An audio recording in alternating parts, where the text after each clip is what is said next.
Hey man, it's Phil X, and you're watching Guitar Tales with Dave Cohen. And Guitar Tales, guitar tales. Like, what else do you need, right? Guitar.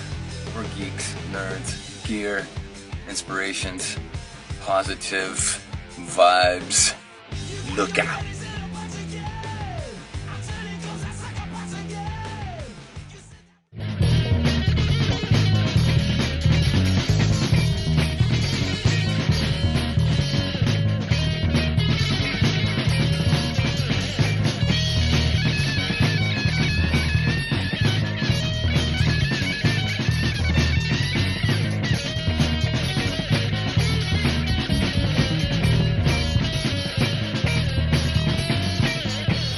And welcome to another edition of Guitar Tales. This is going to be a great show tonight. And before we get to the show, I want to thank our newest sponsor, Confections of a Rock Star. Oh, we got music going on for that now. And I'll tell you what, Scott and I have been there many times, and Aaron and Scott and I should say, have been there. Fabulous food. They have doggy treats. They have people treats. Pictures of rock stars all over the building. It's a cool place to visit. The owners are wonderful people, and they are tight with a lot of your heroes. They are tight with a lot of famous rock stars and musicians. Tonight, now let me segue. Tonight we have, and Scott will correct me, we might have the youngest guest we've ever had on Guitar Tales. I've watched a lot of his videos on YouTube. This guy is a fabulous musician. Dallas Russo. Why don't you guys come join us from the green room, our virtual green room? I will enter first. And All I'm right. going to put you over there because I like being on this side. I don't know why. It's my good side. Good Good side. evening, sir. It's a late night for us and a late Yeah. night for Dallas, too. We usually do our shows around 7, and now it's 9 o'clock, and we're weary. I'm tired, and I'm not drinking alcohol tonight. I'm drinking No, seltzer. this is an alcohol-free It is. I'm tonight drinking and a seltzer curse-free. tonight. No cursing. No, we can't do I'll- any cursing because I'll Dallas bleep has you. never heard a bad word. I will bleep you out. That's right. Yeah, so Scott, how did we line Dallas up? Because I watched a bunch of his videos, and he's better than me, that's for sure. But Well, interestingly enough, I had found him on my own, as I do, looking around and surfing and finding different guys and gals that I like and I think be interesting guests on the show. right. And then somewhere along the line, my dad was nudging me about, hey, did you ever reach out to my friend whose kid plays guitar and he's like a virtuoso and he's only like 13 or 14 years old? I'm like, yeah, give me his number and I'll put it on my list of things to do. And I sort of put it on the back burner. And then I go reach out to Dallas and voila, it's the same guy.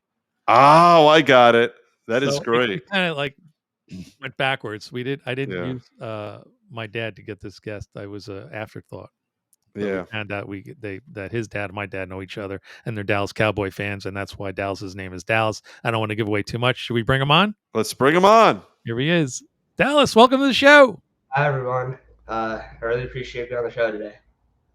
We're happy to have you. Yeah. Yeah, I watched a bunch of your videos online, and you play with the maturity of a much older guitar player and the confidence of a much older guitar player. That's the thing that got me, the confidence. Yeah. He's playing songs that we grew up with, which first of all is amazing. Yeah. Don't Tell Me You Love Me, one of my favorite songs of all time. The great Brad Gillis and Night Ranger. And that's one of the things I want to talk about tonight. I learned that song trying to listen to the record, that beginning lick. Yeah. And I'd be curious to know how he learned it, because we had to go. We had a whole show about this. How learning songs on YouTube is a different way to learn now compared to the old days when you didn't really have a lot of video around, and you had to learn by playing cassettes and records and shit. Like, see again, I already cursed. Yeah, I can't help myself. Yeah. So I learned the song by ear, actually. Did you? Look at that. I love that. I just put it on YouTube and just found the notes. Oh, so you're not watching a tutorial. You're watching the... I can't learn by the tutorials. I don't know why. I think that's great. That's I think there's a healthier way to learn, honestly. Yeah. I really do. Now let me ask you this. So you watch the original, you learn how to play it, And if you talk to your friends or just other people who might play the song, do you find that you're approaching the song maybe a little differently than they are if they're watching like a Marty Schwartz or someone like that and getting the tutorial? Yeah. Well, if they're watching a tutorial, usually like when I play, I'm not note for note on everything, Right. but like I find my way through it, and most of the time it's like pretty accurate. Because I'm in a cover band, and when I learn songs for the band, unless the solo's really iconic, Mhm. I'll Yeah, kind of just put my own spin on it. And yeah, even if I am doing an iconic solo, I'll still put my own spin on it. We were just talking before the show, that little Satriani trick where he takes the side of the pick and he kind of, I use that for like Crazy Train.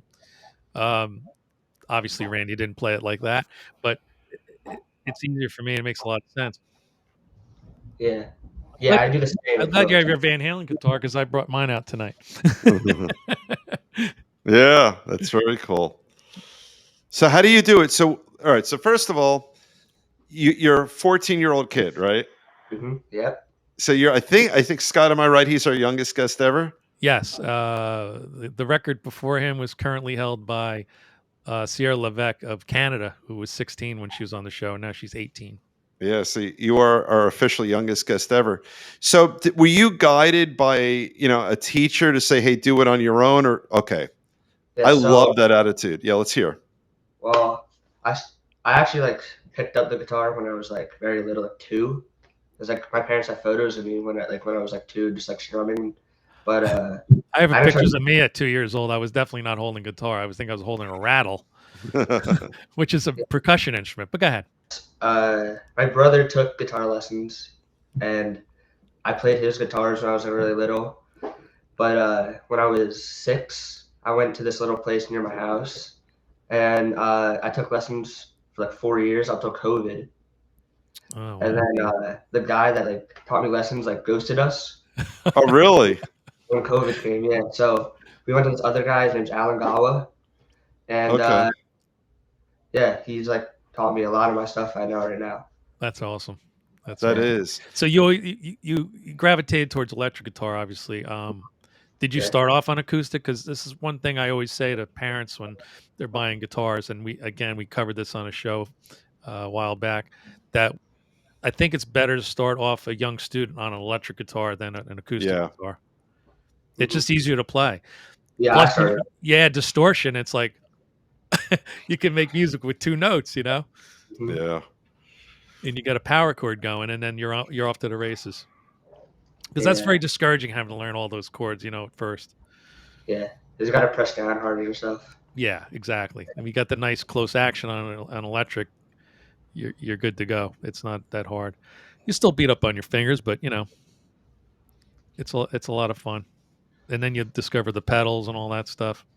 So when'd you get your first serious guitar? Like, whoa, thank you for Christmas or whatever. My first guitar, I actually have it here. Yeah, show us. I love So this kind my of stuff. first guitar was a. The guitar's like 1 year old. I got this when I was like 6, I think. What is it? A Squire? Squire Mini. Yeah, Oh, all right. that's a nice looking How Squire. many kids started on Squires? I know. 70th anniversary of Fender celebrating this week, by the way. Yeah. All the great first players one. that played Strats. Yeah, So this is my first- you're more of a Strat guy than a Les Paul guy, or you kind of go back and forth? Nowadays, so after this one, I had like a little Jackson Flying V. Oh, show us. Yeah. I don't have it with me right now. Oh, that's fine. Okay. It's like it's the same color as this. It's just Right. Flying V, like the Randy Rhoads style. Yeah. Right. And then after that, I started getting the Les Paul we got over here. Right. I love the But- Kramer you play too. That's kind of cool that you got a Kramer. The blue You got it. Kramer favorite. Yeah, that's an awesome rig. Now, is that a newer Kramer or is it an older one? The blue Older, one, I mean older, like from the 80s or like a vintage no, Kramer. those are like the new models. The newer Kramers, okay. Yeah. And then you had a Snake Sabo Kramer too. I think is that what that is? Yeah. Cool. And Another New Jersey rocker. that's right. Any other brand? What else do you like? I see you have the 5150 amp, which is great behind you. Kramer and EVH are like my 2 big ones I use the most. Great. So you dig the whammy bar stuff? Yeah, I used to all my old guitars before a few years ago were all hardtail, like Right. with less mechanical stuff. And then the first one I got was I had a Steve I Gem, Yeah. Okay. and since that one, every guitar I've gotten just has like whammy bars. A funny gem story. I had a gem and I sold it immediately. I took it to a gig and realized, oh my God, I didn't curse. Oh my God, I don't know where the frets are because it's got this like tree inlay thing on it, and Yeah. I found in the dark stage I'm trying to look on the top of the frets to see the little dot because I play by ear and sight and I'm a mess, and I was lost. I was like I can't play this guitar, and I put it on the stand and I went to my secondary. I was lost in the dark with that what they call a tree inlay of life or whatever the Right. hell it is. Right. Yeah, couldn't find my way through the frets on that thing. Mhm. My first show I played with my band I'm in now. The first solo I ever had, it was like a few September. The first solo I went to do like a dive on the start and the string broke. uh, First Oh, solo, no. and it was floating, so everything went out of tune. yeah. Yep. Yep. I just had to find my way through it. That's There's my like, yeah, that happens every once in a while. I Yeah. actually my Sambora Strat has got the Floyd on it, but it doesn't float. So if you break a string, you're not. It's gonna you know, be. Yeah. It's fixed. But Yeah. I've always bring at least two guitars with me. Most of my guitars are yeah, I for bring show and not for playing. They light up and stuff. So what do you do with did you have a spare guitar with you for that gig? Yeah, I brought 2 or 3. So All right. I switched to it after the song, and then on the All right. side I had changed the So you're string. cool under pressure. This is all the kind of stuff you gotta find out when you're gigging. When you're at home in your bedroom or your basement playing wailing away, right, Dave? It's a Yeah. totally It's different different. thing. I had a situation went last night with my band with this pedal board I've been using. I had it set up beautifully at home. I worked on it with earphones. I brought it to a live band setting, and it was terrible. Yeah. at loud volumes, it was just awful. So now I have to rework the whole thing, probably without earphones on, and work on all the patches and everything. So let's hear about. So tell us about your band that you're in right now. All right, so right now I'm in a band. It's called Kobi Reese, which is the singer's name. We've played a lot of shows right now. Yeah, you guys are busy. Like 3 shows in the last like 3 weeks. Every week we have a show. Oh, that's But great. our next show is April 14th at the Landis Theater. And then Very cool. And where folks go to get all these dates on pretty much on Facebook? Just look up Kobi Reese or I know I have DallasRusso.com. Yeah, Facebook and Instagram are the big 2. Okay, cool. If it's working today, Facebook and Instagram broke. That's right. Did you think you got hacked, or you weren't online at that point? I never got hacked. No, he's too cool to be on Facebook or Instagram. He's a kid. He's cooler than we are. I know. Yeah. Well, Yeah. because I posted a lot of stuff for this show, all of a sudden I got kicked off of Facebook. I didn't know what the hell was going on. So, Right now, I thought it was the end of the world. so Yeah, tell right us talk to us about your gigs and where you're playing. We're interested. right now, we're recording 2 songs with Steve Brown. Yes, Steve. Yeah, Another New we Jersey guy. gotta go to a studio. We gotta go back to the studio next week to get the solos, leads, and harmonies. Oh, But right now we have all the bass of the song, like the rhythm. And so who's working on the songs? Just you and Kobe, or the whole band? yeah, right now I play guitar and bass for it. Okay. And he does singing and drums. Right. He's a multi-talented kid. So he plays the drums and sing. Oh man, that's great. So you got the whole band with 2 guys. How easy is that? That is great. As long as you're And getting along, you can keep writing songs. And then Steve Brown is producing you, right? Yep. Oh, that's great. And then Steve worked on Ace Frehley's record. We just had Ace on a few weeks ago, Yeah. and the record's doing fantastic. Yeah. He's So you're in good hands with those guys. You really are.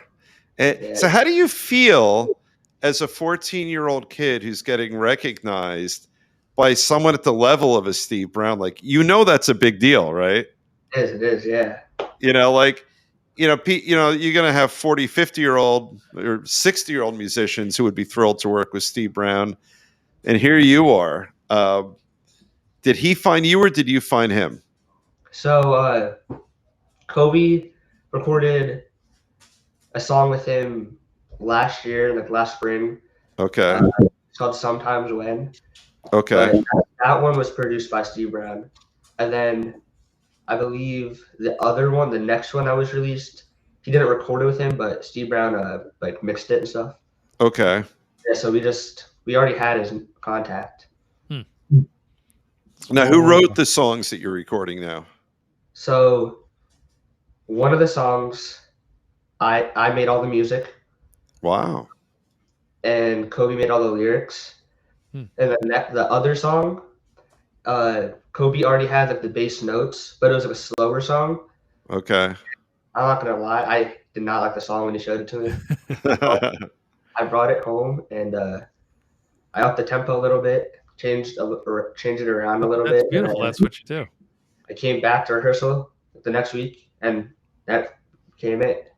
I forget what Beatles song was like an up tempo kind of like, I don't know, and it turned out to be like, here come on flat top. You know, they slowed the whole thing down and took that goofy Right. 1-2 punch that John Lennon originally wrote the song, and then changed the whole song, and we had a automatic Beatles classic. John came in. Here come on flat top, he got grooving up so easy, got Jimmy, what he want, holy moly. I'm saying, wait a minute. That's Chuck Berry's song. This is Chuck Berry's song, which is called You Can't Catch Me, which not only is like that. Hey, come on, the opening line is, here come all flat top.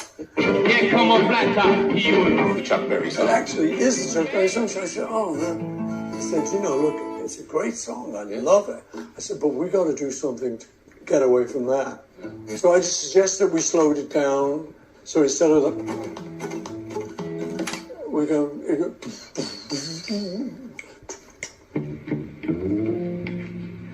So I think we have the Come together. I couldn't think of it. We have a John Lennon on our show then. Yeah. All right. So you're recording that, and then you guys are going to start supporting it by playing out, right? You're going to get gigs. You'll start playing the live versions of those. So what kind of crowd do you get? Are you getting all kids your age? You getting adults? A mix? Sometimes it's a mix, but mostly it's adults. Really? Okay. Yeah. A lot of their set list, like I said, is stuff that we. It's classic rock. With, yeah. Yeah. But then you're probably gonna start mixing in your originals at some point if you're not doing it already. already. Once we get them done, we're gonna start adding them. Yeah. Mm-hmm. And then once the record's out, people will be familiar with it, and you're off to the races. Yeah, we're already working on an album. We have like half the album done. That's amazing. That really is. And what about supporting it with videos? Are you shooting any videos for them? Yeah, we are. I mean, I've seen I've seen a lot of your live stuff. So you're doing like sort of storyline videos, or you do performance videos. Yeah, we actually recorded it. We just have the what it's gonna be. I had a question. It fell out of my brain. See what happens when you have an interview with old guys. Yeah. Well, I'll get one for you. So how are you managing school? This is a question we never have to ask on this show because everyone's old. So how do you find the time balance between school and your musical career? It's very hard. Yeah, I bet it is. Now, do you play sports also? Or is there just no time for that? Play football. We have practice Mondays and Thursdays 6 to 9, but usually I stay like 11 just to work on originals and stuff. Right. And, I have to do like all my homework before I go because I get out at 2:50, then I have to leave at 5, so I have that time frame to do my work, and then that's a lot. This is the question I remembered. See, I'm not that far gone. When you write your music, do you actually write music? Can you read music? I can't read. I can't read, no. You can't read either. It's See, another one for the can't read guys. It's kind of I tell you, it's a blessing and a curse. We just record it on voice memos. It's tough sometimes. But I used to have my college roommate write my music for me because in music class in college I had to score a movie. I don't know why I took that class, but Hmm. I played the whole thing on piano, and then I can't believe you wrote this. I'm like, I didn't write it. You're writing it. I came up with it. Just put it on paper so I could pass this class. Yeah. So you have a natural feel. So are you writing anything down, or you could just sort of feel it? Yeah, I don't write it at all. Mm. We just record it, and then I just gotta find. If I forget it, I just gotta relearn it. Just get the ideas, and well, Paul McCartney's a self-taught guy, and he would wake Yeah. up in the middle of the night. I got an idea for a song, and Right. that's record it. Like a guy that can write would just write it down, the note. Yeah. And then you and I would have to get up and actually pick up a guitar and plug it into something and record somehow. Yeah, and Scott and I were talking about this, and this is refreshing to hear a young kid like you, because one of our concerns for the younger musicians is that there's some shortcuts available, right? You could just hop on YouTube, any song you're interested in, there's 200 tutorials, But if and he's got a good ear, he could yeah, pick out the good teachers, the guys. You listen, and go, oh, that guy's got, I don't know. but Don't tell me you love me, right? And that guy's way, way wrong. right, but Yeah. you're not even listening to them. You're just listening to the original song and figuring it out, right? Yeah, I'm just listening to the original song. So you're not using any of the tutorials. And I think, this is my bias. I think that makes you a better musician, or at least helps you in your journey a little more, Yeah. as opposed to somebody telling you exactly how to do it. Yeah, we talked about it. I think it helps Yeah. your ear more. You got a better ear Yeah. for music and keys, and you could tell when something's chunking and chugging along that. Oh, that's probably a drop C or a drop D or something. Then you could start messing around with that, with tunings and everything. But I mean that's how I go about it, because if Yeah. it's a weird tuning, I'm completely lost. I have to cheat and look at YouTube. I'm not going to lie. Usually I just Google it, like which videos are. Yeah, see what the Right. tuning is. Yeah. Oh, that's a good idea. Right. But then when you figure out, or when you learn what the tuning is, you're still not even going to anything other than right here in your ear, right? Correct. That's pretty cool. And when you do the songs, do you feel like you're making them a little more your own, because you're doing it Dallas style, right? Kind of, yeah. Yeah, because you don't know exactly. I mean, you probably have songs where you're not even using the same tuning as them, Yeah. because you're just figuring out your own way. Yeah, the sets we do, we do like a lot of songs are half step down, but we just play it in standard. Okay.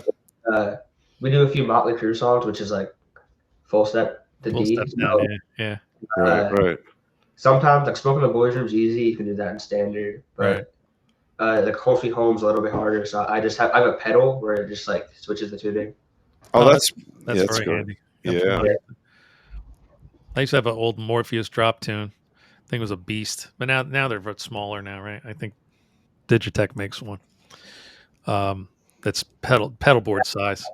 My thing was a monster. It was like the size of an old laptop. Right.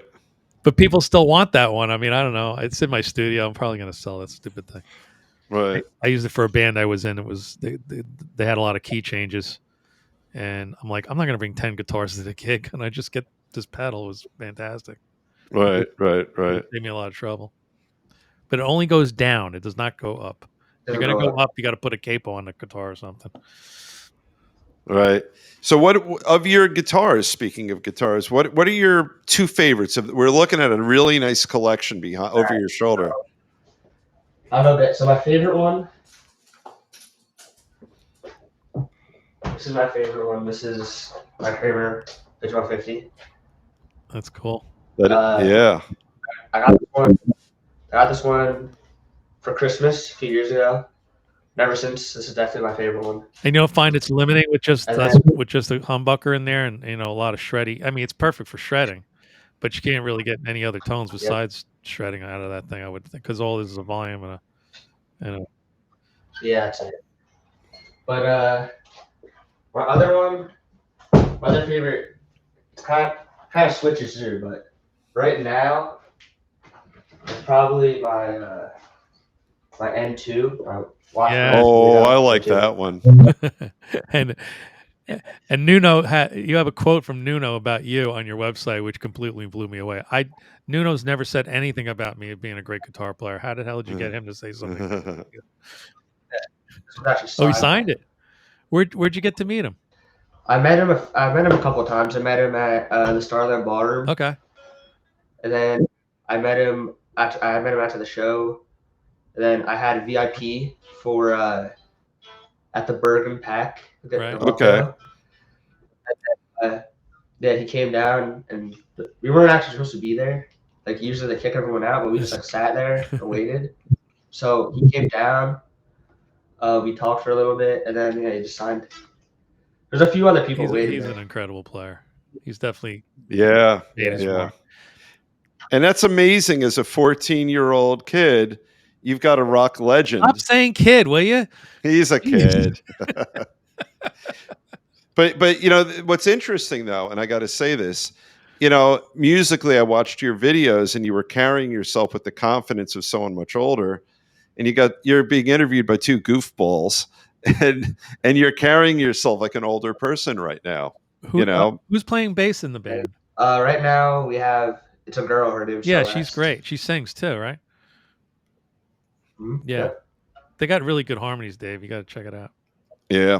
Now I was listening to some of the videos, and they're fantastic. Harmonies are so important, I think. Yeah. I see a lot of bands and they just kind of have a half-ass harmony. Like you got good harmonies, that really sells the song. Yeah. And it's not easy to work on those harmonies either. It's hard. The music part is not as hard as the harmonies, you know, to be on pitch and all that. Dallas's website here, guys. Yeah, let's take a look at that. DallasRusso.com. You can go Perfect. there. There's little dates and whatnot where the band's playing. Bo loves that. Did you hear that? I'm getting ready for the mute. My dog barks in the show a lot. Yeah. I think he's become the mascot of the show. I'm not worried. I think so too. Yeah. Where else can we find you? So we've got. Tell us, you know, how do we find you on Instagram? If you're on Facebook and all that. Dallas Russo Guitar on Instagram, Facebook. He's all over. And those are like the two that I post on. And nobody else has the name Dallas Russo, I'm pretty sure. So that's a great name. If you look that up. Yeah.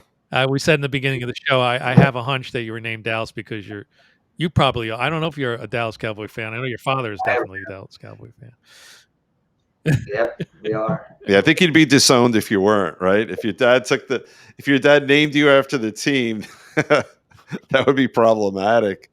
I was going to be named Jet Angle, but didn't really go over well. And, my father's a Dallas Cowboy fan.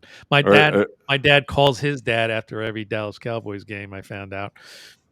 Yeah, that is cool stuff. And they commiserate or, you know, cheer. Right. For Jet fans, it's always commiseration. Always. Yeah. Since 1969 till now. Yeah. Really bad. Yeah. So you got a great future in front of you, and you know, absolutely. As our youngest guest ever. So before we start getting toward the wrap up part of the show, tell us, what are you interested in accomplishing over the next few years as a guitar player? I want to release some music. Right. And the goal is that I want to do well. That's a great goal. That's a really great goal. You just want to grow as a musician, right? Right. Yeah. That's fabulous. We already have. Do you find yourself gravitating towards any particular artist, or you kind of just soaking it all in and coming up with your own style? My favorite ones are probably Van Halen, Kiss, Motley Crue, Dawkins, and it's coming back. There's hope after all. First Street. That's amazing. Yeah. That's good stuff. You just named every band on my phone. Right. Yeah. That's awesome. It really is. So, all right. So what we'll do in post, we're going to put up a bunch of little QRLs or QR codes, I should say. Oh, there's one up on the corner there. There we go. Right. Yeah. Right. Up in the left side right there. And we'll drop in some pictures of Dallas in action. That's right. Yeah. And, the band in action. And we commend all of our listeners to go look you up, because you really are doing amazing stuff. And Yeah, you're Thank you. welcome. We got you on because we're grabbing you now because we know you've got a pretty big future in front of you. So then we could say we had him on way back I'll tell you when. what, that's what we do best. We always find we always discover Yeah, online artists that are up and coming, and I know we got a pretty good track record, man. Like we do. 4 or 5 years down the pipe, and all of a sudden, look at Mariah Formica playing with Disturbed, and touring all over the world and everything. And Yeah, she just started off doing a Barracuda cover in her bedroom with her girlfriend playing drums during COVID, yeah. and it just took off. So How was that, Scott? took off. Like 3 or 4 million hits, and she's off to the races. For And real. we Scott found you, so we know you've got this amazing future in front of you, and we're thrilled that you were willing to join us tonight. Wish you a lot of luck, and we'll probably you don't be surprised if you see my face in the crowd Yeah, waving and throwing the horns. that's right. Well, thank you so much. Yeah, thank you for having me. Absolutely. Thank you, my friend. So, Dave, our show, of course, we got to thank our listeners and viewers. The Ace interview hit over 15,000 views, which is a new record for us. It is. We It picked up is. a whole bunch of subscribers, and we're really thankful We on are. Instagram and YouTube. And also our podcast audio. This show airs on all podcast audios, no matter where you listen, in your car, on your smartphone, on your smart speaker. Guitar Tales is there. We are there. And on Facebook, we had one of our Guitar Tales posts at 1.4 million views. So we're sort of starting to get around there a little bit. So if you watch our show, if you like our show, even if you hate our show, just hit like or subscribe. It'll help us get the word out to you more. And on that note, we'll say thank you and good evening. And again, Dallas, thank you again for joining us. What a great time. Have a good night, everybody. Good night. Good night.